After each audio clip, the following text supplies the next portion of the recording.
Olá, pessoal! Você já deve ter ouvido falar que nós devemos usar protetor solar até mesmo dentro de casa. E a explicação seria a presença da luz elétrica, da lâmpada elétrica, da tela do computador, da tela do celular. Pois bem, de tanto ouvir essa dúvida, eu resolvi jogar uma pesquisa no Google, no YouTube, e coloquei lá uma pergunta padrão. E para minha surpresa, para minha preocupação, é impressionante a quantidade de informações erradas que aparecem por lá, inclusive partindo de médicos especialistas, de dermatologistas. Será que realmente procede essa informação? E já no início desse vídeo eu vou dar a resposta. Não, não faz sentido isso daí. Então convido você para me acompanhar até o final desse vídeo e a gente saber onde é que está a falha na interpretação, onde é que está o erro na interpretação que leva essa informação errada. Eu sou Gustavo Barreto, médico dermatologista.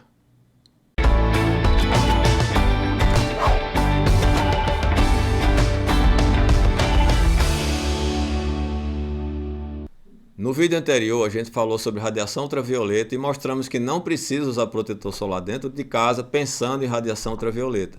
Se você ainda não viu esse vídeo, eu recomendo que assista esse vídeo primeiro, clique aqui nesse card que está aqui do seu lado, assista aquele vídeo primeiro. Lá eu vou dar também uma explicação sobre a radiação eletromagnética, o espectro de radiação eletromagnética, e depois você volta para continuar assistindo esse vídeo, que na verdade é uma continuação daquele outro vídeo. Vamos agora falar sobre a luz visível, que interação ela tem com a nossa pele e em que condições, em que circunstâncias a gente precisa se proteger dela. Mas finalmente, o que é luz visível? Para isso eu convido vocês para vir aqui comigo na tela do computador. Então a gente tem aqui essa imagem que a gente já viu no outro vídeo, eu vou falar de maneira resumida. Aqui a gente tem o espectro de radiação eletromagnética, aqui os variáveis comprimentos de onda e o comprimento de onda corresponde à distância entre um pico de uma onda e outra. Quanto menor essa distância entre o pico de onda e outra, menor o comprimento de onda e maior a capacidade de produzir energia. Quanto maior a capacidade de produzir energia, maior a capacidade de alterar os átomos, as moléculas, as células, ou seja, causar alterações. Então, no extremo direito, a gente tem com mais energia os raios gama, e partindo aqui para o lado esquerdo, a gente tem raio-x, a gente tem ultravioleta, que foi o tema do nosso vídeo anterior. Aqui no centro, a gente tem os comprimentos de onda da luz visível, que é tema do nosso vídeo de hoje. Mais à esquerda, a gente tem infravermelho, que corresponde ao calor. A gente tem as micro-ondas e as ondas de rádio. Pois bem, a luz branca, ou a luz visível, é aquela parte da luz que é emitida principalmente pelo Sol, a principal fonte de luz, que a nossa retina consegue detectar. Então, quando a gente tem todos aqueles comprimentos de onda juntos, a gente tem uma luz branca. E esse efeito que acontece num prisma de vidro, graças aos diferentes comprimentos de onda, ele consegue separar essas ondas, e aí a gente vai ter essa divisão das cores que correspondem, inclusive, ao nosso arco-íris. Então o arco-íris é exatamente isso. Se você tem luz do sol incidindo e você tem vapor de água, ocorre esse mesmo fenômeno de refração e de separação dessas ondas, desses comprimentos de onda, e a gente tem como resultado essa maravilha da natureza que é o arco-íris. Nesse quadro a gente vê aqui o infravermelho, a luz visível e a radiação ultravioleta A e B, que já foi tema do nosso vídeo anterior. Então hoje eu vou me deter principalmente aqui a luz visível. Essa figura mostra que a luz visível consegue passar pela camada de ozônio, que reveste a superfície da Terra, consegue passar pelo vidro e consegue, ao atingir a pele, penetrar em camadas mais profundas. Isso é importante para o nosso estudo. Aqui a gente tem os comprimentos de ondas diferentes, com suas cores correspondentes, e nessa tabela aqui a gente tem os comprimentos de onda com mais energia, cujo máximo seria ali a faixa do raios gama. Depois a gente tem raio-x, ultravioleta, a luz visível e com menos energia, o infravermelho, micro-ondas e ondas de rádio. Interessante notar aqui que dentro das cores a gente tem comprimentos de ondas diferentes, então de 400 até 700 nanômetros, e como a gente já aprendeu, quanto menor o comprimento de onda, mais energia essa onda é capaz de transportar. Por isso a importância maior aqui, nesse caso, para a nossa pele, das luzes no tom de azul, azul e violeta. Aqui tem um desenho esquemático da pele, a gente vai ver essa figura muitas vezes. Então a gente tem a camada mais superficial da pele, que é a epiderme, é a camada que reveste a nossa pele, essa camada que a gente consegue tocar, que é mais seca. Abaixo da epiderme a gente tem a derme, que é a camada fibrosa da pele, é a camada que tem vasos sanguíneos, que tem colágeno, que dá resistência, dá força para a nossa pele. Abaixo da derme a gente tem a hipoderme, que é a camada de gordura, a terceira camada da pele. E abaixo a gente tem as camadas musculares, ósseas e por aí vai. Mas finalmente, a luz visível interage com a pele, causa alterações? Sim, causa alterações. Isso é um assunto estudado muito nos últimos 10, 15 anos. E eu selecionei aqui, eu fiz uma revisão bibliográfica, eu li mais ou menos uns 10 artigos e selecionei esses principais aqui. Quem tiver interesse, é só fazer uma pausa aí no vídeo, copiar o título do trabalho, os autores e a revista onde foi publicada e ler o trabalho na íntegra. Eu recomendo muito esse trabalho aqui, que é um artigo de revisão, são mais de 170 referências bibliográficas, que foi publicado no Jornal da Academia Americana de Dermatologia em 2021, ou seja, um ano atrás da gravação desse vídeo.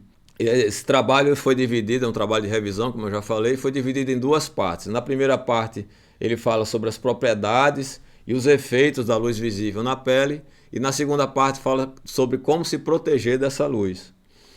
Um outro trabalho interessante é esse publicado na revista de fotodermatologia, fotoimunologia e fotomedicina, esse bem mais recente, agora nesse mesmo ano, 2022, que fala sobre os efeitos da luz visível no mecanismo de fotoenvelhecimento da pele. Quem tiver interesse, eu recomendo que leia, é só fazer uma pausa no vídeo e copiar as referências. Então, o que é que esses trabalhos mostram? Que a luz visível, sim, elas interagem com a pele em condições particulares. Então, as principais substâncias, as principais estruturas da nossa pele que reagem com a luz visível são a melanina, que é aquela camada de pigmento marrom que reveste a superfície da pele, que está presente na epiderme. A hemoglobina, que é o pigmento vermelho que está no nosso sangue, então isso está na derme, já que a derme tem vasos sanguíneos, a epiderme não tem vasos sanguíneos.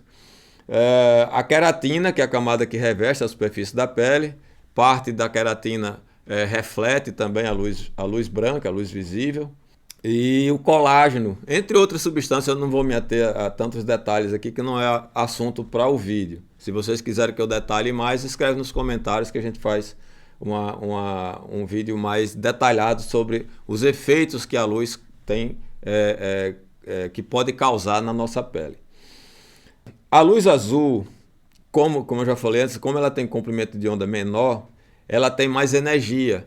Por outro lado, ela também tem a capacidade menor de penetrar na pele. Então a luz azul vai penetrar menos, ou seja, vai se deter principalmente aqui na epiderme, e como ela possui uma capacidade maior de transportar energia, ela vai causar alterações mais intensas aqui nessa região. A luz vermelha, que está do outro lado do espectro da luz visível, tem um comprimento de onda maior, ele tem uma capacidade maior de penetrar na pele, porém, como tem menos energia, causa menos dano. Mas como ele atinge a derme, ele é responsável principalmente pelas alterações da derme em relação ao envelhecimento e algumas doenças, como porfiria, como urticária, como reação polimorfa à luz. Já a luz azul, como ela se concentra principalmente na epiderme, e é na epiderme que a gente tem a melanina, ela é a principal responsável pela pigmentação da pele no que se refere à luz branca, tá? A gente não está comparando aqui com o ultravioleta, nem A nem B. Nessa tela aqui a gente vai mostrar uma fórmula que é tão importante, essa fórmula que é exatamente aí que está o problema na interpretação dos trabalhos e na informação incorreta que a maioria das pessoas colocam lá no YouTube ou no Google, na internet, enfim. Então a gente tem aqui a fluência, essa fórmula diz que a fluência é igual a irradiância vezes o tempo. Traduzindo isso, O que é a fluência? A quantidade acumulada de energia. A irradiância é a potência que aquela fonte de energia tem de transmitir essa energia. Então, por exemplo, se você tem uma lâmpada, vamos dizer, de 10 watts, você tem uma capacidade de transmitir luz limitada. Se você tem uma lâmpada com 20 watts, você vai ter uma irradiância maior, ela vai ter uma capacidade maior de transmitir energia luminosa.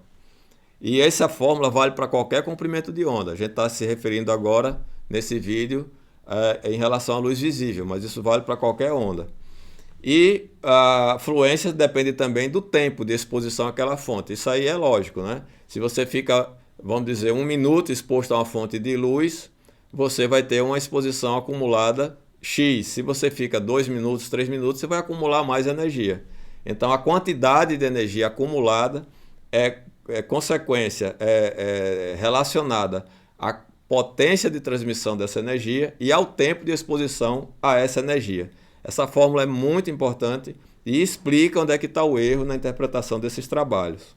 Por falar em trabalho, é importante deixar claro aqui que nos trabalhos que eu li, na grande maioria não, em todos os trabalhos que eu li, nenhum deles fala que a gente deve se proteger de luz dentro de casa, da tela do computador, da tela do celular, da lâmpada elétrica. Nenhum trabalho fala isso.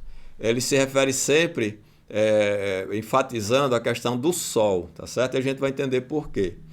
Então esse outro trabalho que eu coloquei aqui, ele é muito citado por várias fontes, vários vídeos, inclusive que eu assisti para fazer esse vídeo aqui.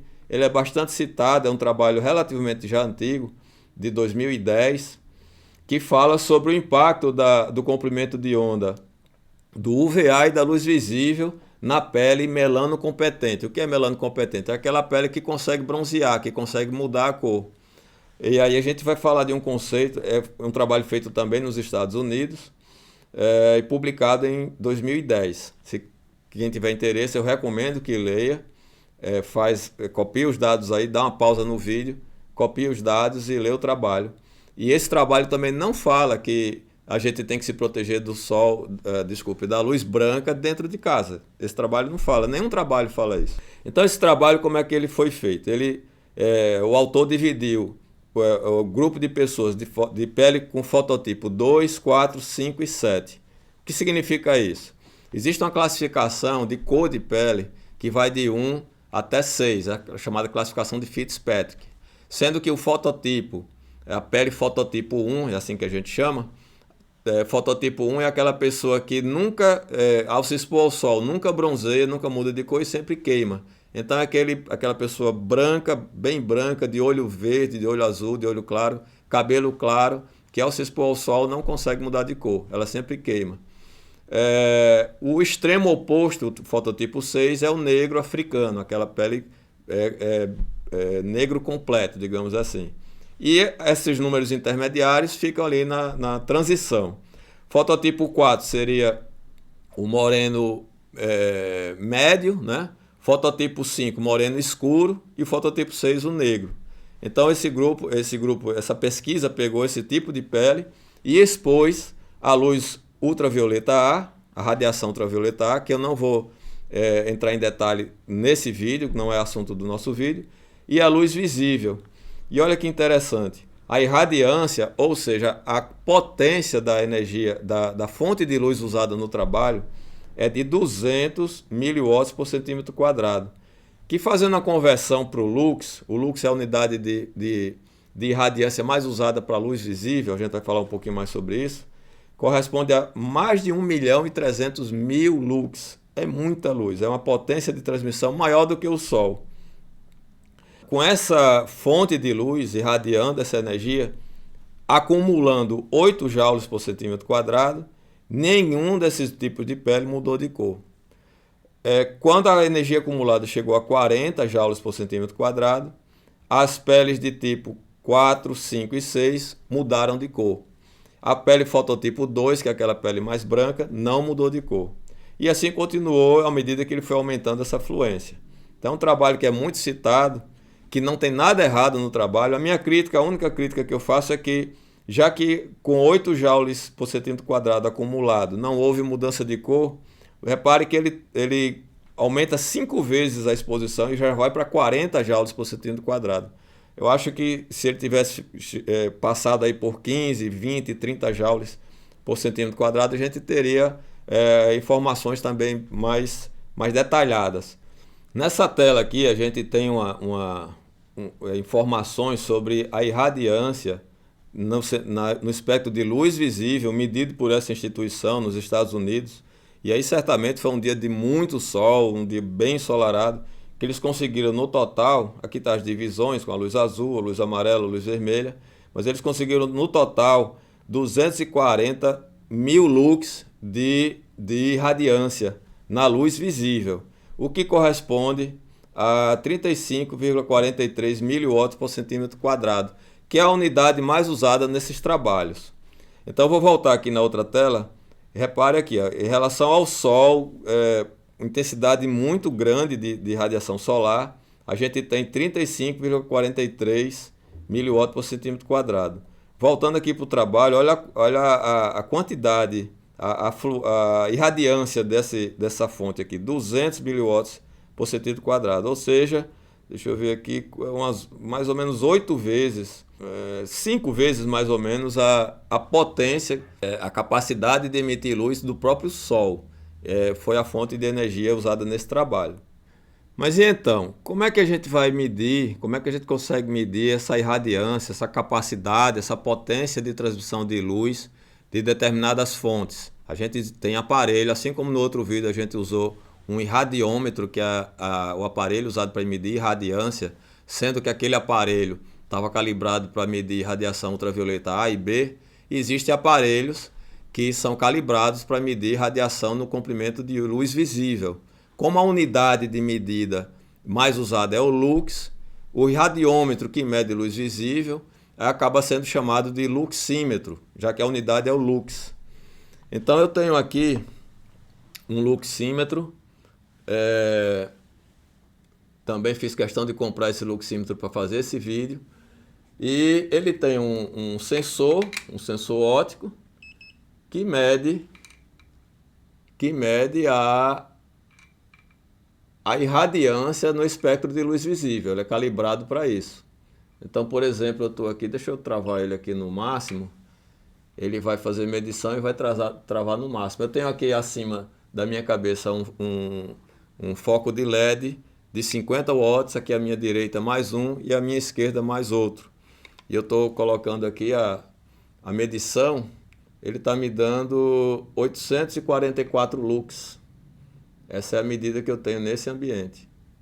Interessante é que você está me assistindo agora, provavelmente você está com um luxímetro na mão. Sim, se você está assistindo esse vídeo pelo celular, muito provavelmente seu celular tem um luxímetro, ou um sensor de luminosidade, que, por exemplo, faz com que seu aparelho de celular aumente a luminosidade durante o dia, diminua durante a noite, que você aumente o brilho, diminua o brilho, que durante uma fotografia ele faça a medição de luz e ele faça a configuração, a regulagem automática na foto, no vídeo também. E existem aplicativos que você pode instalar para usar esse luxímetro do seu celular e fazer essas medições. No caso, eu estou usando aqui um luxímetro que tem certificação, né, que tem calibração, ele é calibrado, e a gente vai usar ele para medir a irradiância na luz visível em situações do cotidiano da gente. Então vamos lá para essas medições. Nós estamos agora do lado de fora da clínica, o céu está nublado, a gente vai até aproveitar para fazer essa medição nessas condições. Eu estou aqui com o luxímetro, são 11 horas e 40 minutos. Eu estou com o luxímetro aqui apontando para o sol e vou travar aqui na medição máxima.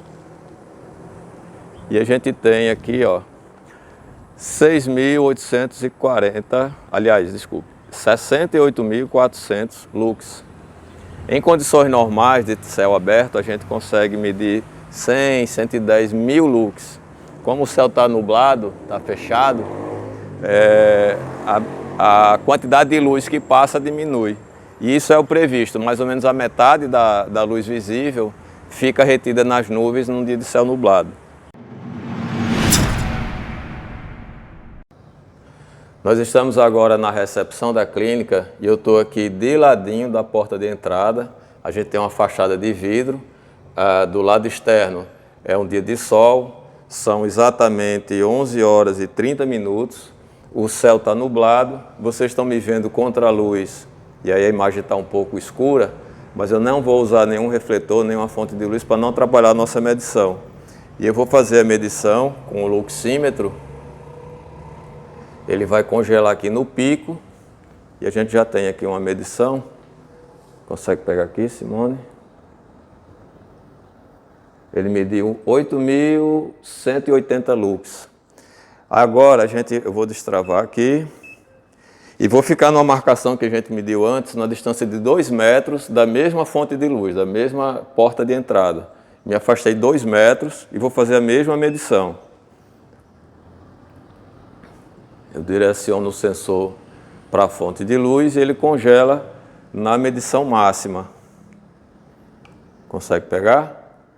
Então deu aqui 3.660 lux. Ou seja, o simples fato de eu ter me afastado 2 metros da fonte de luz diminuiu em mais da metade a quantidade de luz que chega na minha pele. Nós estamos agora dentro do meu consultório e bem aqui acima da minha cabeça a gente tem um plafond com 4 lâmpadas de LED. Ali do outro lado tem mais 2 plafons, que nome! Toda vez que eu vou falar esse nome eu engancho. 2 plafons, cada um com mais 4 lâmpadas de LED, só que esses 2 ficam mais afastados, é na área que eu examino os pacientes. Então, bem aqui na minha cabeça tem um plafond com 4 lâmpadas de LED. E o notebook está aqui, eu vou até fechar a tela dele aqui para não interferir na iluminação. E vamos usar o luxímetro, eu vou calibrar ele aqui, vou regular ele aqui para travar na medição máxima. Eu vou colocar aqui na altura da minha cabeça, apontando para lá, apontando para cá. Na marcação máxima ele vai congelar. Aí. Deu 501 lux. Na maioria das vezes ele dá 500, a gente já fez outras medições aqui. Sempre fica ali por volta de 500 lux. Muito bem, agora a gente vai medir a intensidade da luz na tela do computador. Então eu coloquei aqui uma tela o mais branca possível, regulei o brilho do computador para o nível máximo. Vou pedir a Amanda para apagar as luzes da sala. A única fonte de luz que está sendo emitida nesse momento é a tela do notebook. E eu vou colocar o aparelho aqui na altura do meu rosto. Ele está medindo a intensidade da iluminação. Eu vou agora congelar aqui. Pode acender a luz. E ele está marcando 65 lux. Muito pouco, muito pouco. Agora a gente vai medir a intensidade da luz emitida pela tela de um celular. Esse aqui é um modelo Samsung S20 Plus. Eu vou colocar aqui no brilho máximo, a tela branca. Vou pedir a Amanda para desligar as luzes. Vou colocar aqui na altura do meu rosto, como se eu estivesse realmente olhando para o celular. Vou congelar aqui a medição. Pode acender, Amanda. E a gente tem aqui a quantidade de iluminação, né, a irradiância emitida pela tela do celular em 38 lux. Muito pouco também, muito pouco. E aí, o que é que vocês acharam, pessoal? Interessante, né? Nada como ir na fonte, fazer as medições para a gente mostrar o que acontece na realidade. Então, voltando aqui para o nosso computador, eu fiz aqui uma síntese do que a gente mediu lá fora, no ambiente de refletor com 4 lâmpadas de LED. Então a gente mediu lá, eu estou fazendo aqui uma média, eu estou arredondando em algumas situações. Então no caso das lâmpadas são 500 lux, que corresponde, transformando em miliwatt por centímetro quadrado, a 0,073 miliwatt por centímetro quadrado. Olha que interessante, isso corresponde a 0,037% da fonte de luz usada naquela pesquisa. Então, para a gente ter essa comparação, a gente tem que ver os detalhes, o que é que o trabalho está mostrando, como é que foi feito aquele estudo, em que condições, em que potência foi feito aquele estudo.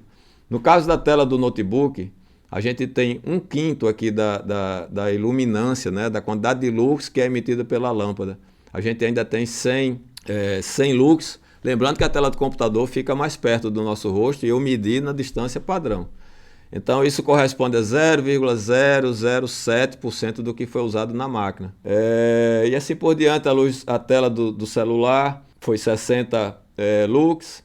A luz do sol ao meio-dia, no dia de sol aberto, no vídeo a gente viu aí o céu nublado, mas eu fiz medições em outros dias, não que eu não estava gravando, mas fiz essa medição, então corresponde a mais ou menos 115 mil lux nessa época do ano. A gente está terminando o mês de junho, eu estou em Mossoró, no Rio Grande do Norte, e a gente conseguiu medir 115 mil lux. Isso no sol. E mesmo isso, essa quantidade de lux corresponde a 8,4% do que foi isso aqui, 1.366.000 lux nessa máquina. Ao lado da fachada de vidro, num dia ensolarado, não nessa medição que eu fiz, que o céu estava nublado, mas eu fiz medição em outros dias. Então 14 mil lux, que corresponde a mais ou menos 1% do que foi usado no trabalho, na pesquisa. E aqui, para sintetizar, para não ficar essas tabelas tão chatas, para sintetizar, o que é que o trabalho mostra? Que com 8 joules de energia acumulada, nem a pele morena, nem a pele branca mancha, altera sua cor. Para a gente acumular essa quantidade de energia, usando a máquina, usando a fonte de luz que foi usada no trabalho, a gente precisa somente de 40 segundos. 40 segundos expostos a essa irradiância, a gente acumula 8 joules. E em relação ao Sol, que a gente vai ter ali, como a gente já mediu, mais ou menos quase 17 mil watts por centímetro quadrado. Para acumular a mesma quantidade de energia, a gente precisaria de 8 minutos. Então isso é importante. Naquela máquina que tem mais energia, 40 segundos, acumulou 8 joules por centímetro quadrado. No Sol, num dia de céu aberto, exposto ao Sol, a gente precisaria de 8 minutos para acumular a mesma energia. E olha só, na luz do quarto, que daquelas 3 fontes, né, da luz elétrica, da tela do computador, da tela do celular, foi o que eu medi com mais irradiância. Mesmo assim, na luz do quarto, a gente precisaria de 32 horas exposto àquela luz para acumular 8 joules e mesmo assim não ia ter alteração nenhuma na pele. Ainda nessa tabela, a gente vê que com a energia acumulada nesse trabalho, nessa pesquisa, acumulando 40 joules por centímetro quadrado, a pele morena mudou de cor, a pele morena manchou. A pele branca, em nenhuma das fluências, não alterou cor. Então, pele branca exposta ao sol não precisa se preocupar tanto. Pele morena com tendência a manchar, aí precisa ter um certo cuidado dentro de limites razoáveis. Então, para acumular essa energia nessa fonte de luz, foi necessária a exposição durante 3 minutos e 20 segundos. Ao sol, seria necessário 40 minutos de exposição para acumular a mesma quantidade de energia. E na lâmpada do quarto, com 4 lâmpadas de LED acesa, seria necessário 158 horas, ou 6,6 dias de exposição. Você já pensou que é isso, ficar 6,6 dias exposto a uma luz para acumular a energia que no trabalho foi acumulada em 3 minutos? Isso é o que faltou na interpretação dos trabalhos para se chegar a essas conclusões erradas, que a gente precisa se proteger da luz elétrica dentro de casa, da tela do celular, da tela do computador. A conclusão que eu chego é que alguém leu o trabalho ou ouviu um palestrante falar que a luz azul, principalmente a luz azul, se fala muito nela, provoca alterações na pele.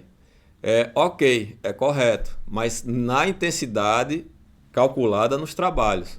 Então, simplesmente pegar a informação, a luz azul causa alterações na pele. O celular tem luz azul, então você não pode ficar exposto a ele. É errado essa conclusão. Não é só a questão de ter a luz azul, é a quantidade, é a potência, é a quantidade de energia acumulada. Eu estava pensando em casa para fazer uma analogia, eu gosto muito de trabalhar com analogias, então eu fiquei pensando assim, imagina que como se fosse sai uma notícia de que uma pessoa pulou de um edifício de 10 andares, ele pulou do edifício de 10 andares e morreu. E aí uma pessoa vê essa notícia e chega à seguinte conclusão, evidentemente errada: pular pode matar. E aí ele sai divulgando para todo mundo que pular pode matar. Então, não vai existir mais jogo de basquete, porque o jogo de basquete a gente está sempre pulando. Ninguém vai mais pular corda, ninguém mais vai jogar voleibol. Enfim, pular, a criança não vai jogar mais amarelinha, né? Porque tem que pular de quadrinho em quadrinho. Então aí que está o erro. Pular de um edifício de 10 andares, lógico, evidentemente que é perigoso e é fatal. Pular de uma escada, de um degrau, não da escada alta, mas de um degrau de uma escada, pular amarelinha, etc., evidentemente que não é prejudicial, pelo contrário, é saudável. E isso até a gente vê aí. A gente pode falar no outro vídeo sobre a fotobioestimulação. A luz também é usada de maneira benéfica para estimular a produção de colágeno, para estimular o rejuvenescimento da pele. Então esses são os fatos. A interpretação errada do trabalho, levando a informação incorreta e implicando muitas vezes no uso exagerado, desnecessário de protetores solares, que são caros, né? Que gastam muito dinheiro. Ainda mais se você for usar em casa. Aí vai usar o dia inteiro, todo dia, vai usar de noite. Já vi pessoas usando filtro solar de noite, o que é um absurdo, não tem cabimento nenhum. Nenhum trabalho científico sério fala que a gente tem que usar protetor solar, por exemplo, à noite. E eu vi isso em vídeos, em sites na internet dizendo que precisa usar isso. Meu Deus do céu. Pessoal, sei que o vídeo ficou longo, eu peço a paciência de vocês, mas eu não queria simplesmente dizer sim ou não sem dar uma explicação. Esse é meu estilo de trabalho e essa é a pegada do canal. Eu quero sempre usar a linguagem simples, o mais clara possível, mas sem me afastar dos princípios científicos, quando necessário, dar uma explicação realmente mais técnica. No próximo vídeo que eu vou gravar, a gente vai falar sobre como se proteger da radiação ultravioleta e da luz visível do sol, de preferência sem gastar nenhum centavo. Então, se você gostou desse vídeo, eu peço que clique aí no gostei. Se você ainda não está inscrito no canal, se inscreva. E aí vai aparecer um sininho do lado, você clica no sininho para sempre que eu publicar um vídeo novo você receber notificação. E aí você vai estar sempre acompanhando o canal. Se alguma coisa que eu falei você não concorda, você tem uma opinião diferente, escreve nos comentários. Se você tiver alguma sugestão de assunto novo para a gente falar, escreva nos comentários. Eu vou estar sempre lendo e vou responder. Muito importante também você compartilhar esse vídeo com seus amigos, com seus familiares. Quanto mais pessoas recebendo essa informação, melhor. Imagine quanto de economia, inclusive de dinheiro, né? De tempo, de dinheiro, se pode fazer usando filtro solar realmente quando necessário.